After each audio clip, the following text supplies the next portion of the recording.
तर नमस्कार भाऊ बहिणींनो, पुन्हा एकदा स्वागत आहे माझ्या नवीन अशा व्हिडिओमध्ये। आणि तुम्ही म्हणत असाल दादा आज तुम्ही हातात काय घेतलेलं आहे? तर भाऊ बहिणींनो, ही जी आहेत ती पपईची पानं आहेत। कशाची आहेत? पपईची पानं आहेत। अहो हे तुम्हाला बाजारामध्ये मार्केटमध्ये 10,000 रुपये जरी किलो भेटले ना, किती 10,000 रुपये जरी किलो, तरी ही पपईची पानं तुम्ही घ्या। आता तुम्ही म्हणसान गावाकडे वगैरे किंवा कुठं आसपास कधी कधी फुकट पण पानं मिळतात। आता गावाकडे तर भेटतात, कारण खेडेगावामध्ये शेतकरी आपले पपईची बाग वगैरे करत असतात। तर इथं आपल्याला ही पपईची पानं फुकट भेटतात। तर तुम्हाला जर भेटत नसतील, कुठे विकत भेटत असतील, तर तुम्ही 10,000 रुपये जरी किलो भेटली तरी तुम्हाला स्वस्त समजायचं आहे आणि ही पपईची पानं घ्यायची आहेत। तर तुम्ही म्हणता दादा ही पपईची पानं घेऊन करायचं आहे काय? तर बघा, प्रत्येकाच्या बऱ्याच जणांच्या अशा चेहऱ्यावरती बघा डार्क स्पॉट, डार्क सर्कल, वांग असतो। परत त्याच्यानंतर बघा बऱ्याच जणांच्या चेहऱ्यावरती असे देवीचे वन असे उमटल्यासारखं दिसतं बघा। बऱ्याच जणांच्या तुम्ही पाहिले असेल त्यांना की देवीसारखे वन त्यांच्या चेहऱ्यावर असतात। आणि बऱ्याच जणांचा चेहरा जो आहे तो डल झालेला असतो। आणि आता तर उन्हाळ्याचे दिवस आलेले आहेत आणि उन्हाळ्याच्या दिवसात तर बघा इतका चेहरा आपला, आता बाहेर आपण कुठंतरी फिरायला जात असतो, गाडीवरती जात असतो, फोर व्हीलर असेल तर ठीकच आहे, पण ज्यावेळेस टू व्हीलरवरती किंवा बाहेर कुठं किराणा वगैरे किंवा मार्केटला जात असतो किंवा चालत जात असतो, त्या टायमिंगला आपला चेहरा हा उन्हाच्या संपर्कात येतो। आणि उन्हाच्या संपर्कात आल्याच्या नंतर बघा आपला चेहरा इतका काळपट होतो आणि त्याचा डलनेस इतका वाढतो आणि त्याच्यामुळे चेहऱ्यावरती झुर्या म्हणजेच सुरकुत्या पडल्यासारखं वाटतं बघा आणि चेहरा भरपूर असा काळपट जाणवतो। मग अशा वेळी आपल्याला ही जी पपईची पानं जी आहेत ह्याच्यापासून आपल्याला असा फेस पॅक म्हणजेच हे जे डार्क सर्कल किंवा जे आपल्या चेहऱ्यावरती डलनेसपणा आलेला आहे, चेहऱ्याला खड्डे पडलेले आहेत किंवा डोळ्याभोवती वर्तुळ झालेले आहेत, चेहरा काळपट झालेला आहे, परत त्याच्यानंतर बघा आपलं जे देव आल्यासारखं जर बऱ्याच जणांच्या इथं चेहऱ्यावरती आलेला असतं, परत वांग आलेला असतो, तर ते या पपईच्या पानापासून आज आपण अशी वस्तू बनवणार आहोत की त्याच्यापासून जो आपला डलनेसपणा आहे, वांग आहे, देवी आल्यासारखा जे वन आहेत, परत चेहरा डल झालेला आहे म्हणजेच चेहऱ्यावरती सुरकुत्या पडलेल्या आहेत, चेहरा काळपट झालेला आहे, तो एकदम एकाच दिवसात आपल्याला व्यवस्थित करायचा आहे। कशाने? तर या पपईच्या पानाने। तर चला मग करूया आता आपण व्हिडिओला सुरुवात। आणि या पपईच्या पानापासून आपल्याला कसं आणि काय तयार करायचं आणि ते कसं वापरायचं आहे हे सर्व माहिती आपण या आज सांगणार आहोत। तर चला करूया आपण आता व्हिडिओला सुरुवात। तर सगळ्यात पहिल्यांदा आपण काय केलेलं आहे की अशी ही पपईची पानं घेतलेली आहेत। कशाची आहेत? पपईचीच घ्या। एरंडाची पानं सुद्धा अशाच प्रकारे दिसली जातात, तुम्ही एरंडाची पानं घ्यायचा। ज्या झाडाला पपई आलेले आहेत तीच पपईची पानं घ्या, एरंडाची घेऊ नका, बघून घ्या। आणि त्याच्यानंतर आपल्याला काय करायचं, ही जी आहेत पानं ती आपल्याला चाकूच्या साहाय्याने कट करून घ्यायचेत। फक्त आपल्याला पानं घ्यायचेत, हात देठ घ्यायचा नाही। तर हे अशा पद्धतीने बघा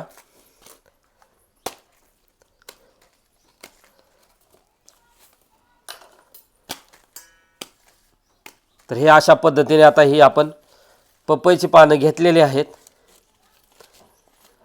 आणि त्याला आपल्याला काय करायचं, आता थोडीशी बारीक चिरायची आहेत बघा। काय करायचे आहेत? तर बारीक चिरायचे आहेत। तर तरी आपण आता ही जी पानं आहेत ते आपण घेऊया याच्यावरती बारीक चिरून। तुम्ही याला पाट पण घेऊ शकता किंवा तुमच्याकडे जे कापायचं म्हणजे जे खाली ठेवायचं अवजार आहे ते पण घेऊ शकता। आपण इथं परात घेतलेली आहे इमर्जन्सीसाठी, तर तुमच्याकडे जे साहित्य उपलब्ध असेल त्याने तुम्ही करू शकता। आणि अशा पद्धतीने आपण ज्या पद्धतीने भाजी चिरत असतो, कशाची ही आंबाड्याची भाजी म्हणा किंवा पालक भाजी म्हणा, अशा पद्धतीने आपल्याला चिरून घ्यायचे। आणि चिरताना एक काळजी घ्यायची की आपली बोटं सांभाळायच्यात, नाहीतर याच्यासोबत तुम्ही तुमची बोटंही कापून त्यात मिक्सरमध्ये घ्यायचा आणि फिरवून, तर तसं काय करू नका। ज्यावेळेस हे चिरायचं आहे त्या टायमिंगला आपल्याला हे अशा पद्धतीने आपल्या बोटाची काळजी घ्यायची, कारण चाकूला धार भरपूर असते। आता ठेवूया आपण चाकू साईडला। त्याच्यानंतर आपण घेतलेलं एक मिक्सरचं भांडं आणि त्याच्यामध्ये आपल्याला काय करायचं आहे की ही जी भाजी आहे तर ही भाजी म्हणजेच आपली जी पपईची पानं आहेत ती आपण घेऊया ह्याच्यामध्ये टाकून. आणि आता आपल्याला काय करायचं आहे की आता ह्याला मिक्सरमध्ये बारीक करून घ्यायचं आहे. आणि बारीक करत असताना ह्याच्यामध्ये आपल्याला थोडंसं पाणी ॲड करायचं आहे. म्हणजेच ह्याच्यामध्ये आपल्याला पाणी टाकून आपल्याला मस्तपैकी असा ह्याची हे करायचं आहे, मिक्सर लावून घ्यायचं आणि बारीक करायचं आहे, एकदम पेस्ट तयार करायची याची. तर चला, आणि हे पेस्ट झाल्याच्यानंतर आपण ह्याच्यामध्ये आणखीन वस्तू ॲड करणार आहोत. ते वस्तू ॲड करण्याच्या कुठल्या कुठल्या आहेत ते पण आपण बघूया. तर सगळ्यात पहिल्यांदा ह्याची पेस्ट तयार करून घेऊ मिक्सर लावून. चला, तर आलो आहे आपण मिक्सरजवळ. आणि सगळ्यात पहिल्यांदा आपण आता मिक्सर चालू करण्यासाठी इथं पण काळजी घ्यायची की आपल्याला शॉक वगैरे बसू नये. अशा पद्धतीने आपण मिक्सर लावून घ्यायचा आहे. आणि त्याच्यानंतर आपण मिक्सर लावत असताना हे तुम्हाला सांगितलेलंच आहे की आपली भाजी म्हणजेच ही जी पपईची पानं आहेत ती याच्यामध्ये टाकलेत. आणि त्याच्यामध्ये बारीक होण्यासाठी, पेस्ट होण्यासाठी आपण ह्याच्यामध्ये थोडंसं पाणी ॲड करतो आहे. आणि घेऊया आता झाकण लावून आणि घेऊया छानपैकी आता मिक्सर फिरवून. तर चला, करूया आपण मिक्सर स्टार्ट.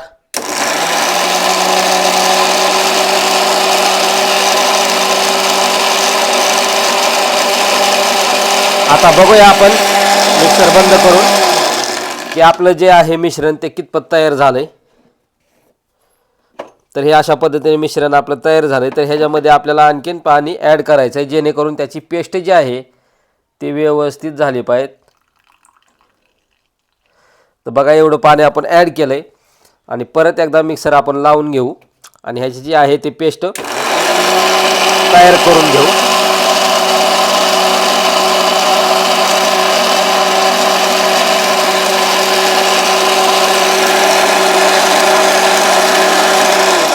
आता घेतलाय मिक्सर बंद करून. आता बघूया आपली पेस्ट कशी तयार झाली. तर हे अशा पद्धतीने पेस्ट आपली तयार झाली. तर ह्याच्यामध्ये आपण परत एकदा मिक्सर लावून घेऊ जेणेकरून आपली पेस्ट एकदम मऊसूत होईल.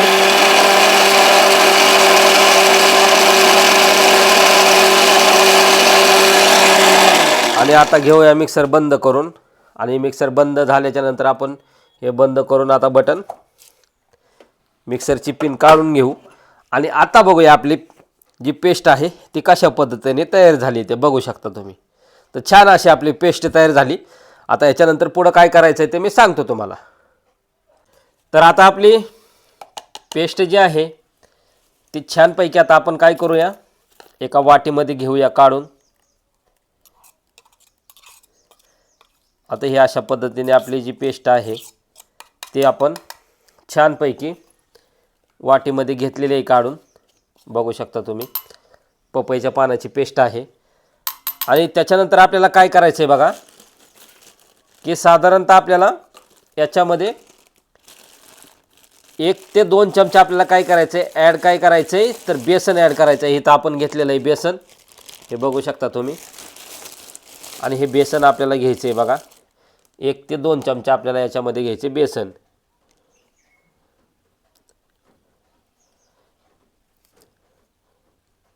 तर इथं आपण हे 2 चमचे बेसन घेतलेलं आहे. आणि बेसन घेतल्याच्या नंतर इथं जे घेतलेलं आहे आपण तो काय आहे याच्यामध्ये, तर ह्याच्यामध्ये आहे हा मध आहे. काय आहे? मध आहे. तर हे बाजारामध्ये, मार्केटमध्ये, मेडिकलमध्ये कुठेही उपलब्ध होतं. सहसा तर आपण मेडिकलमध्येच घ्या. असा साधारणतः आपला जो गावरान मध असतो तो घेऊ नका. कारण का माहिती आहे का, कधी कधी जे विकणारे आहेत ते कधी कधी आगे मोहळाचा सुद्धा मध विकायला आणतात. आणि आगे मोहळाचा मध हा आपल्यासाठी घातक असतो. त्याच्यामुळे जो किराणा मालामध्ये किंवा दुकानामध्ये, मेडिकलमध्ये जो आपल्याला मार्केटमध्ये जो मध भेटतो तोच मध सहसा घ्या. बॉटलमध्ये असतो तो आणि शुद्ध पण असतो.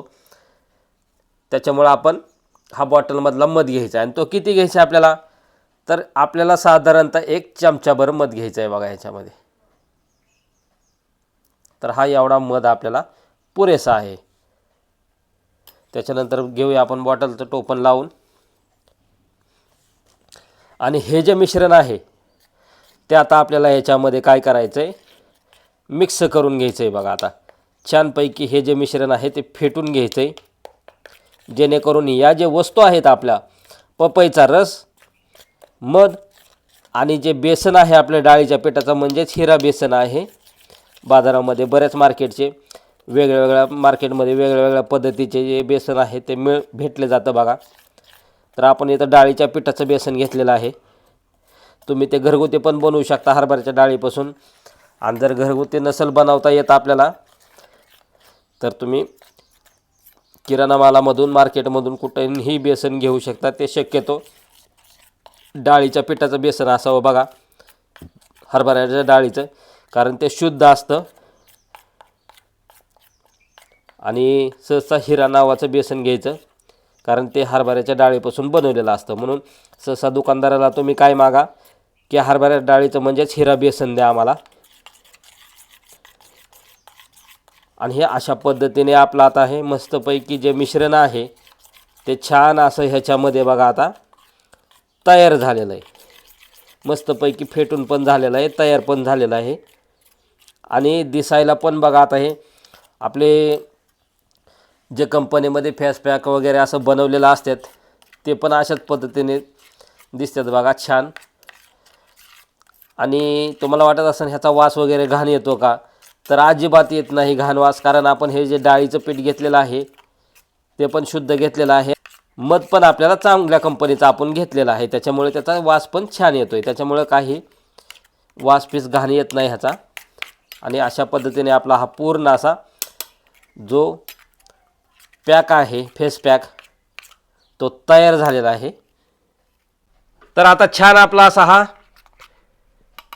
फेस पॅक आहे म्हणजे जो तयार झालेला आहे तो आता आपण काय करूया, आता माझा चेहरा बघा कसा दिसतोय तुम्हाला काळपट वगैरे. मी आता उन्हामध्ये फिरून आलोय, मुद्दाम फिरून आलोय जेणेकरून आपल्याला व्हिडिओ बनवायचा आहे म्हणून. आणि आता हा जो पॅक आहे फेस पॅक तो आपण आपल्या चेहऱ्यावरती लावूया, म्हणजे तुम्हाला पण लगेच लक्षात येईल की आपण जो व्हिडिओ बनवत असतो तो खराखुरा बनवत असतो, खोटा बनवत नसतो. त्याच्यासाठी आपण हा स्वतः अप्लाय करून दाखवतोय, कारण जेणेकरून बऱ्याच जणांना शंका अशी असते की हे जो फेस पॅक आहे तो आपण लावला आणि त्याच्यानंतर जर आपल्याला काही साईड इफेक्ट झाला तर काय करायचं. म्हणून हा जो आहे तो आपण तयार केलेला जो पॅक आहे तो मी चेहऱ्यावरती लावून दाखवतोय बघा, बघू शकता तुम्ही.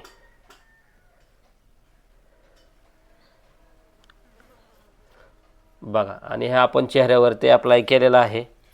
आणि आता आपल्याला काय करायचं आहे, हा चेहऱ्यावरती अप्लाय करत असताना डोळ्यात न जाण्याची पण तुम्ही काळजी घ्या. आणि त्याच्यानंतर आपल्याला 10 ते 15 मिनटं थांबायचं आहे. आणि 10-15 मिनटं हा जो पॅक जो आपण जो फेस पॅक केलेला आहे तो सुकू द्यायचा आहे, वाळू द्यायचा आहे. त्याच्यानंतर थंड पाण्याने धुवायचा आहे बघा. आणि थंड पाण्याने धुतल्याच्यानंतर तुम्ही परत बघू शकता की आपला चेहरा कसा उजळ होणार आहे. तर चला आता आपण 10 ते 15 मिनटं हा फेस पॅक आहे तो सुकू देऊ. त्याच्यानंतर आपण 10 ते 15 मिनटाने आपण काय करूयात की आपला जो चेहरा आहे तो थंड पाण्याने एकदम धुवून घेऊयात. तर चला. तर फायनली बघू शकता मित्रांनो माझा चेहरा बघा आता कसा छान असा उजळल्यावाने दिसायला लागलाय.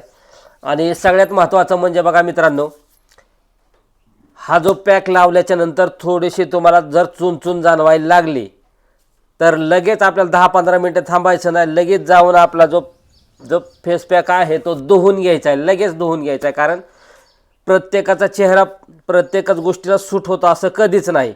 त्याच्यामुळे जे आहे ते लगेच आपल्याला चुनचुन जर जाणवायला लागली, कारण जर तुमच्याकडून बेसन पीठ किंवा हे जे आपण मध टाकलेलं होतं ह्याचं जर प्रमाण जास्त झालं तर तुमच्या चेहऱ्याला चुनचुन व्हायला सुरुवात होते. अशा टायमिंगला घाबरून जायचं नाही, डायरेक्ट जायचं नाही, लगेच चेहरा धुवून यायचा आणि स्वच्छ थंड पाण्याने धुवून घ्यायचं आहे, पुसून घ्यायचा आहे.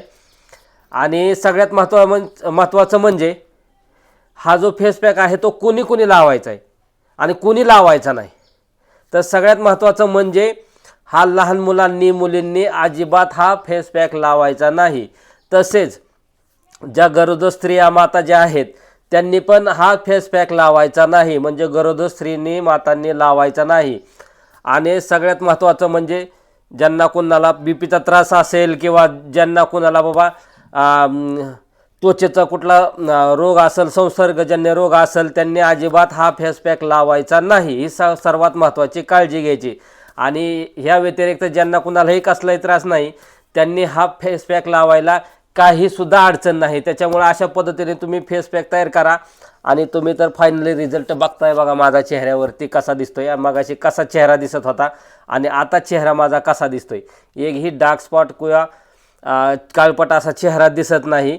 तर अशाच पद्धतीने मित्रांनो तुम्हीही सुद्धा असाच जो फेस पॅक आहे जो पपईच्या पानापासून मधापासून आणि बेसन पिठापासून जो आपण तयार केला आहे तुम्ही पण अशाच पद्धतीने उन्हाळ्यामध्ये तयार करा किंवा उन्हाळाच नाही इतर वेळेसुद्धा तुम्ही करू शकता आणि अशाच पद्धतीने तयार करा. आणि जर आपला बनवलेला फेस पॅक जर तुम्हाला जर आवडला असेल तर आपल्या नक्की व्हिडिओला लाईक कमेंट करा आणि अशाच भेटूया आपल्या नवीन व्हिडिओमध्ये माहितीपूर्ण व्हिडिओमध्ये. तोपर्यंत धन्यवाद.